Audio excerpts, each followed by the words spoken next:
Thank you for joining us today. My name is Molly Whitehorn, Associate Regional Campaign Director for the Human Rights Campaign. We are here today because we are demanding that Governor Stitt vetoes Senate Bill 2, which will prevent transgender youth from participating in sports consistent with their gender identity. We are also demanding the House of Representatives cease movement on SB 9 and 1100, which will target the 2S LGBTQ+ community by expanding the definition of obscene materials to target people like us and eliminate inclusive gender markers from official state documents. In 2021, Oklahoma's Senate President pro tempore called SB 2 a solution in search of a problem. The advocates joining us here today have had to sit through hearings and listen as our elected officials attack them, our families, and our communities. Those legislators have shown no shame as they try to dehumanize and erase transgender identities. I want to be clear, by signing SB 2, Governor Stitt and the legislators in the State House are culpable for the harm they cause to 2S LGBTQ+ people's well-being caused by being subjected to continual legislative attacks on their dignity and humanity. There are real consequences to the discrimination perpetuated upon LGBTQ+ people, and particularly transgender youth. Already, more than 2,500 parents from all 50 states and Washington, D.C., issued an open letter organized by the Human Rights Campaign condemning the avalanche of anti-transgender legislation moving in legislators across the country. Businesses like Google, Apple, Amazon are among the hundreds of businesses that have signed a letter opposing legislation like this. Governor Stitt must do the right thing and put an end to these harmful bills that are hurting trans youth and their families. Oklahoma is better than that. Those gathered here today will share more about the personal impact these bills are having on their lives and the lives and well-being of trans youth. We will leave time at the end for press to ask questions. I'm now going to turn it over to Nicole to introduce themselves.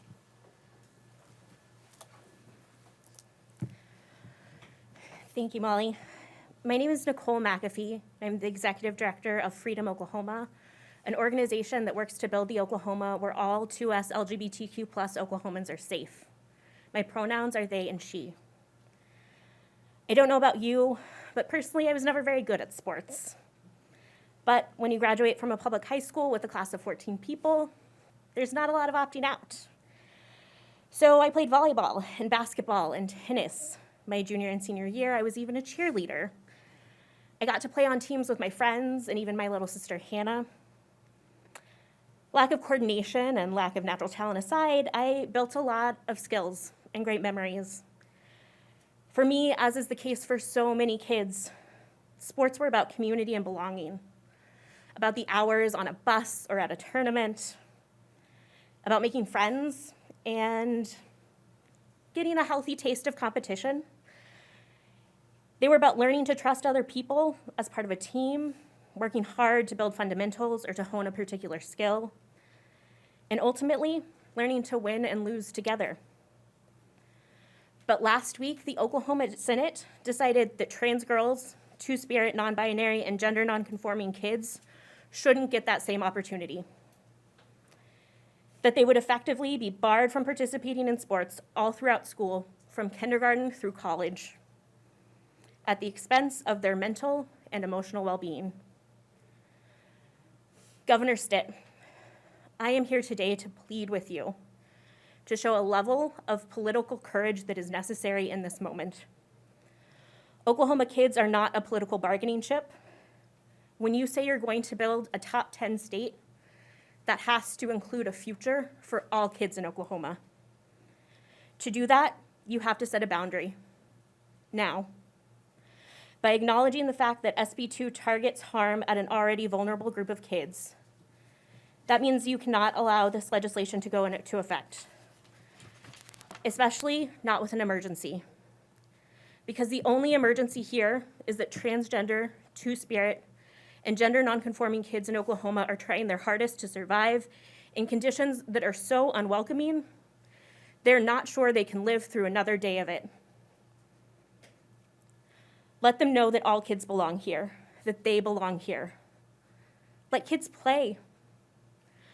I believe whatever differences we have, we can agree on the fact that our work has the shared value of ensuring that kids are safe and supported enough that they can grow to be adults and thrive here. If that's true for you, Governor Stitt, You must veto SB 2. And to the members of the Oklahoma House of Representatives able to consider or dismiss Senate Bill 1100, disrupting the ability of non-binary, two-spirit, and gender nonconforming people from getting identification that accurately reflects who we are, and SB 9, a thinly veiled effort to criminalize providing to us LGBTQ plus representation of sex, sexuality, and gender to minors, please don't advance these bills. Spend your time on the work that Oklahomans so desperately need you to do, not these partisan attacks at the expense of Oklahomans, especially Oklahoma kids. Thank you. I'll now pass the mic to Sarah Cunningham of Free Mom Hugs.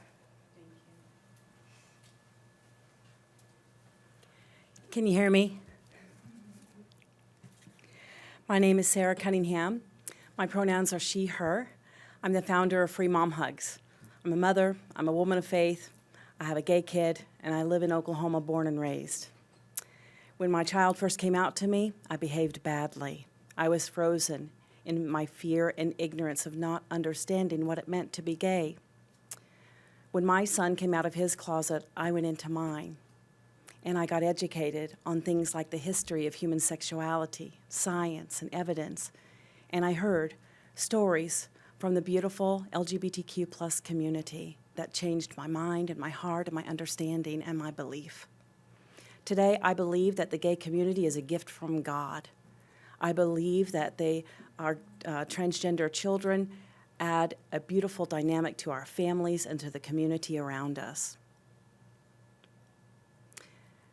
In 2015, I wore a Free Mom Hugs button, and I went to the Oklahoma City Pride Festival, and with anyone who made eye contact with me, I would say, "Could I offer you a free mom hug?" The first hug I gave was to a beautiful young woman who said it had been 4 years since she got a hug from her mother because she's a lesbian. I said, "Well, I'm a mom, here's a hug, and I'm not letting go until you do." In 2016, I went to a support group that I thought was for high schoolers and families like mine. Turned out to be for the adult transgender community. I stayed because I brought cookies, and I knew the facilitator. That was my first interaction, sharing the same space with the transgender community that I know of. After that meeting, I sat in my Jeep and I cried hot tears in my car, because I thought, these are beautiful, misunderstood people. And I vowed that I would do whatever I could to advocate and to educate and to celebrate this community. The most I hear from the community abroad in Oklahoma is that they have been alienated from their families, from their church homes, from many parts of society, is that they lose their sense of belonging. And I cannot help but think what a difference in the life of that adult transgender group that I met on that day. What a difference their lives would have been if they would have been included in team sports, just to live authentically throughout their childhood. Because we know more now than we ever did on what it means to allow our children, number one, to show us who they are, and number two, to allow them the time and the space to live authentically and to be celebrated as a beautiful gift to this world and a dynamic that they bring. I'm asking our governor to get educated on the issues like human sexuality and the history of it, science and evidence, and to actually spend some time with our transgender community here in Oklahoma. And then let's have this conversation. Until then, the bills that we're discussing today are birthed completely out of fear and ignorance. And I know the power of fear and ignorance. I know the power of love and education. So let's have that conversation. Thank you.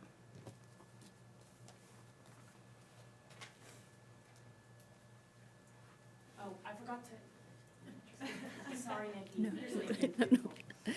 Hello, my name is Kendra WilsonClements, and I'm a proud Two-Spirit citizen of the Choctaw Nation. I am an activist and an advocate. I'm a co-creator in a nonprofit organization, a founder, CEO, in a successful high-growth organization. I'm a taxpayer, a teacher. I'm a board president, a school board president. I'm a parent I'm a mentor, a guardian.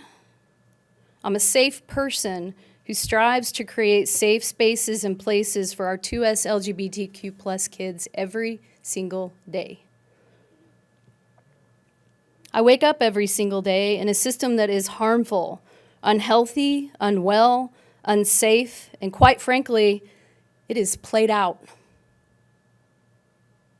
I wake up every single day worrying sick about our youth, worrying about what oppressive policies will be written and or created in the house that we stand in today. I wake up every single day thinking up ways to better help, protect, and serve our 2S LGBTQ plus youth as our lawmakers and our governor consistently let them down. SB 2 is a dangerous, harmful, slippery slope. It's more than just about sports. This is a slippery slope. Bills like this have a horrifying implication and a ripple effect on our young ones. They're heartbreaking. I must say that a trans youth was supposed to join me today, one that I am a mentor to. And at the 11th hour, in a conversation with their guardian, their grandmother, they decided that it was too unsafe to be here. They didn't feel safe to step into these doors, to use their voice, to take an opportunity to express how they feel out of fear. In this house that we pay for as taxpayers, that we employ, the people who make these harmful policies and these laws, these young ones do not feel safe in this house. That is a problem. I'm here today demanding that we do better.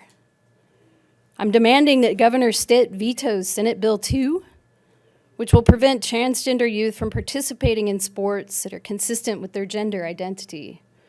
I am also demanding that the House of Representatives cease movement on SB 9 and 1100, which will further target our 2S LGBTQ plus youth. We have to stop this. We have to do better.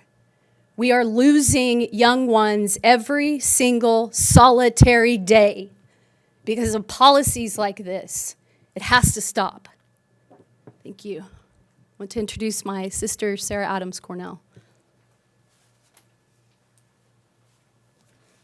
Halito, Saho Chifoat, Sarah AdamsCornell, Choctaw Hoyosia, so Ishkiat Tammy Adams, Dorothy Jefferson, Kot Omo Chokma Atikosh Himagnitak, Hashi Pinsa Lisa Nayukpa. My name's Sarah AdamsCornell. I'm a proud Choctaw woman. I'm the daughter of Tammy Adams and the granddaughter of Dorothy Jefferson. And I'm so glad to be here among those who are here to support our youth today. But so sad that we have to do this again and again and again. I'm the president of the board of directors for the ACLU of Oklahoma and co-founder of Matriarch, but I'm not here speaking in those capacities today.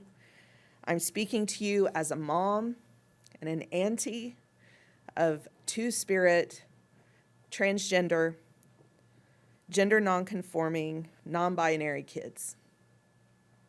And I'm mad. I ask you, Governor Stitt, to remember what it was like to be 13,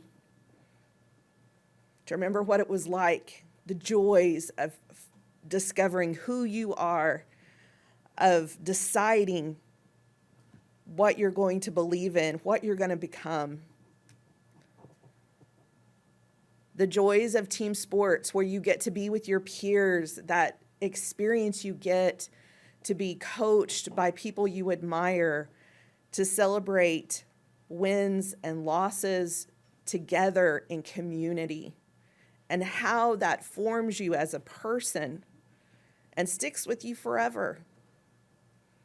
I ask you to also consider what it was like to struggle as someone who was 13, 14, 15 years old, to have to determine what you're brave enough to say about yourself in a community that may or may not be accepting of you. Now imagine that your government is passing a law that intensifies the fears you already have about how the outside world looks at you. And let me tell you, our kids struggle so much as it is, and they are so hard on themselves that they don't need any more struggles in their lives to just simply be and exist.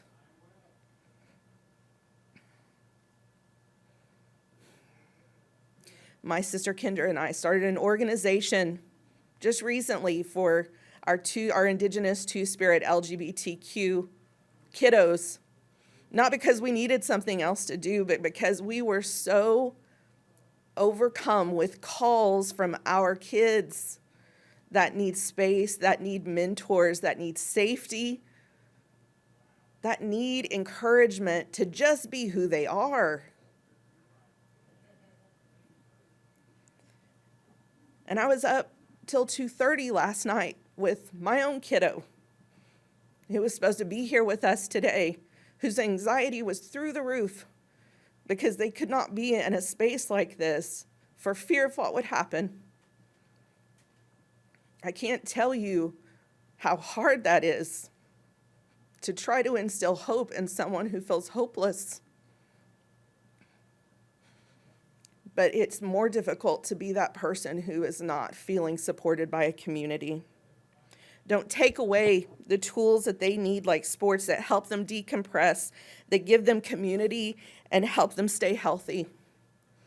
Our country loves to talk about freedom, but has a solid track record of moralizing who is worthy of that freedom based on skin color, religion, and now gender identity. And it's a new all-time low when we target kids. Who are we if we don't support and protect our kids? Legislators, the least you can do is protect them. It is a life or death situation because this kind of legislation, as my sister Kendra said, spirals. Today it's sports. What's next? Stop making it harder for our kids to survive in Oklahoma. Even if this passes, we're going to keep fighting. You will not silence our community. You will not win because our love is bigger than your fear. Yakoki. I'd like to introduce Cindy Nguyen with the ACLU of Oklahoma.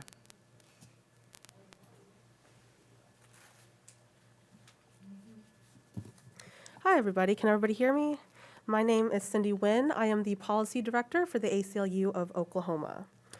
Dear Governor Stitt, our request is simple. Let kids play. This fight is not about sports. It is about erasing and excluding trans people and children in every aspect of public life. By singling out trans women and girls and enacting a sweeping ban on participation in athletics, SB 2 violates both the United States Constitution and Title IX of the Civil Rights Act. While there are real issues and gender inequities in Oklahoma sports when it comes to funding, resources, pay inequity, and much, much more, instead of addressing these issues, SB 2 promotes basic fears about trans athletes to the detriment of trans girls and their peers. While proponents of SB 2 have repeatedly asserted that this bill is necessary to protect women's sports in Oklahoma, there has not been a single example presented of an actual threat to women's sports in Oklahoma posed by including trans athletes. Trans people of all ages have been participating in sports consistent with their gender identity for ages and years, including at the Olympics since 2004 and in the NCAA since at least 2011. Current practices under the OSSAA already protect the fairness of competition in school sports. SB 2 is simply trying to solve a problem that does not exist in the state.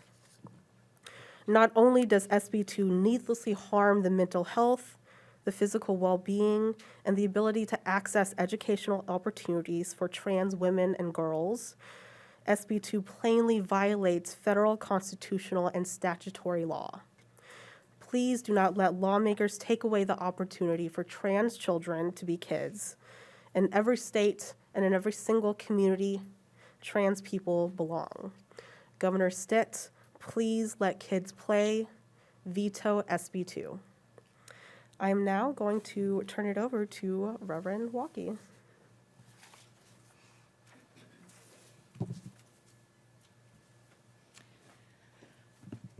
I am Reverend Dr. Laurie Walke. I have written and spoken in support for transgender student athletes as a former Division I student athlete myself in other times, but today I speak as an ordained minister in the United Church of Christ and as your friendly neighborhood pastorina, representing a wide and deep faith community that believes God loves the rainbow. We urge Governor Stitt to veto bills that target our transgender siblings and the wider queer community as a matter of faith. As a Christian in the middle of observing Lent, and as a pastor preparing for Maundy Thursday, I bring with me what is arguably Jesus' most significant teaching, found in John 13, widely known as the New Commandment. Love one another, he says, for by this they will know you are my disciples.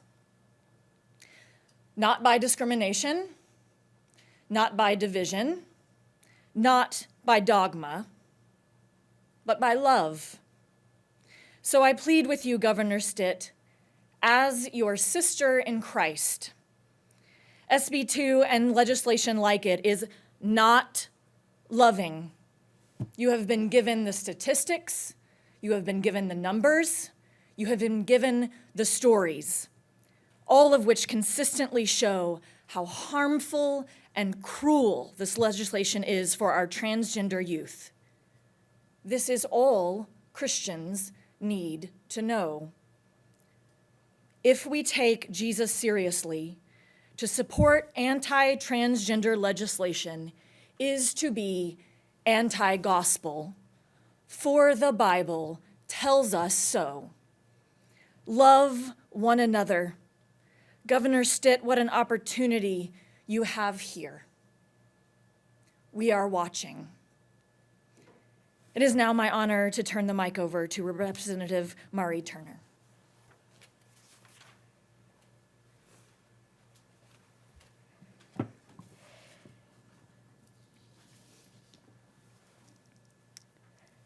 It's really hard to follow all that up.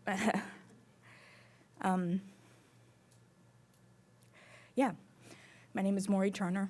I am the representative for Oklahoma's 88th House District. My pronouns are they and them. And I think the number one thing I wake up and I think lately are the words of a very wise constituent, is that you will not get rid of 2S LGBTQ plus youth or communities. You will only create an environment that is unsafe and one in which they do not wish to live. And that's for a few different reasons, right? We make it incredibly hard here for folks to survive, let alone thrive. Oh, maybe a little bit of a trigger warning. I grew up in small town Oklahoma. And I had a very loving and affirming home family. I came out to my mom in the 2nd grade. If I was missing school in elementary school, it was because I was at an LGBTQ plus support group or a community listening session or learning conference about HIV and AIDS awareness and how to support folks living with it, right?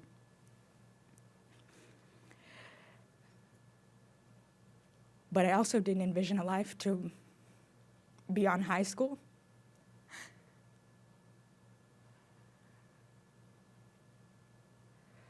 which resulted in a lot of self-harm.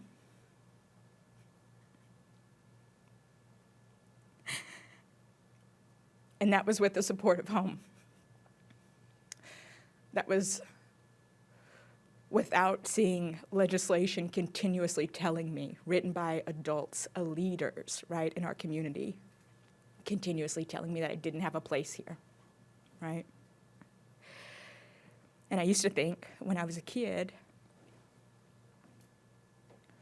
what difference does it make if I have a supportive home? If the groups around me are continuously telling me, right, if what I'm hearing at school is that it's unnatural, that I am not welcome as I am, right, at school or at church. And now, a supportive home is the best place I can fall at the end of a day here.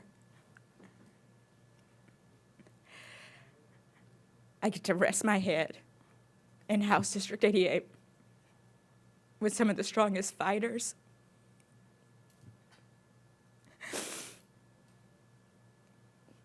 that I could ever imagine that I get to do this work with.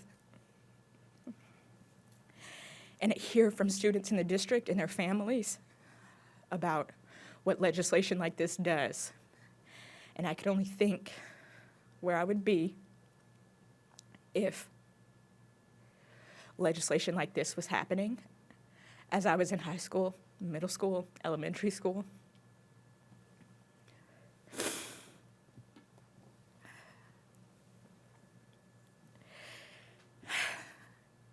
In 2019, GLSEN did a state-by-state snapshot of school climate for LGBTQ plus students.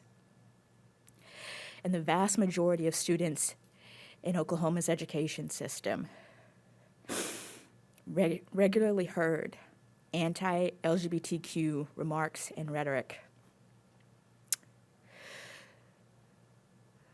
32% of students heard negative remarks about someone's gender expression. And of those 32, right, a lot of that anti-rhetoric came from faculty and staff.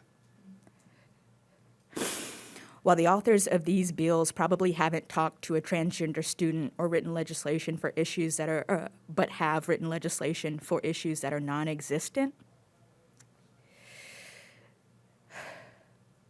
14% of students in Oklahoma's public education system will have been continuously discouraged from engaging in sports because of education and rhetoric like this.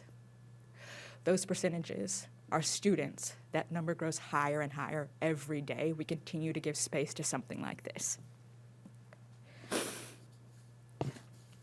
I have sat on the House floor as we are continuously trying to create an economic floor where businesses want to come here, right? We have continuously given tax breaks and credits for folks wanting to come, for entities, right, corporations wanting to come into Oklahoma. Like it was mentioned earlier, right? More than 180 major U.S. corporations have stood up and spoken out against anti-transgender legislation, right, being proposed in companies across the U.S. Like American Airlines, Apple, Google, IBM, Lyft, Marriott, Microsoft, Nike, PayPal have objected to anti-LGBTQ legislation. And four of the largest food companies have also condemned dangerous and discriminatory legislation that serves as an attack on our LGBTQ plus individuals, and particularly transgender and non-binary people. When we talk about the education of our students, only 9% of Oklahoma's students have received positive representation in education around LGBTQ plus people. And only 3% receive inclusive sex education in schools.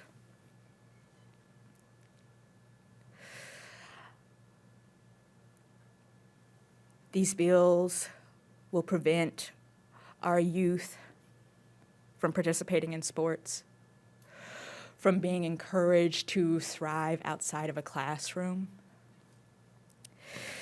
they will further marginalize an already hurting group of individuals. I think about how this bill at a moment in time was presented as a aid to our trans community, right? And the only thing that this does for our transgender community, for our 2S community, right, our two-spirit community, for our non-binary community, for our gender diverse community, is put a target on our backs. A very real problem that we do see here, right, is anti-LGBTQ plus rhetoric, and people given the power to protect Oklahomans every single day have used this as a platform for homegrown bigotry and fear. That's not a place where people want to bring their businesses. That's not a place where people want to raise their families.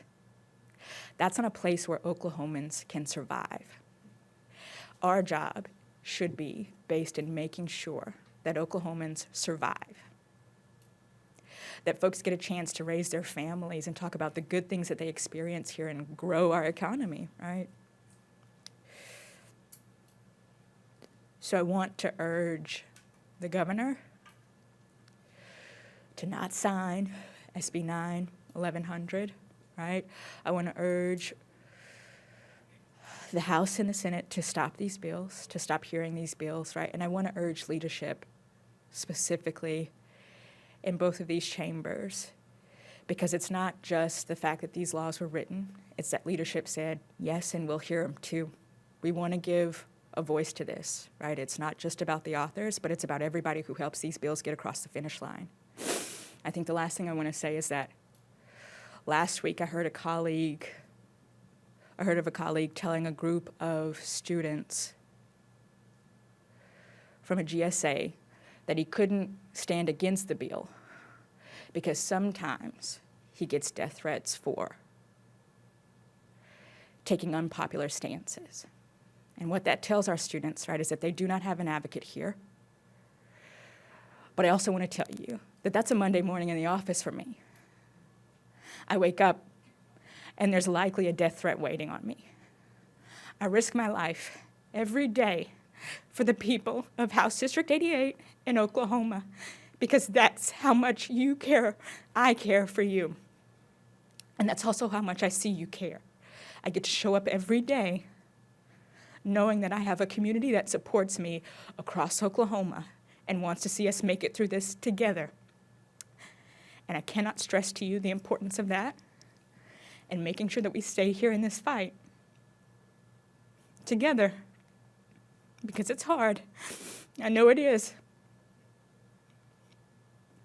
But there is beauty and power in a whole community of people waiting on the other side and working to get to that other side. So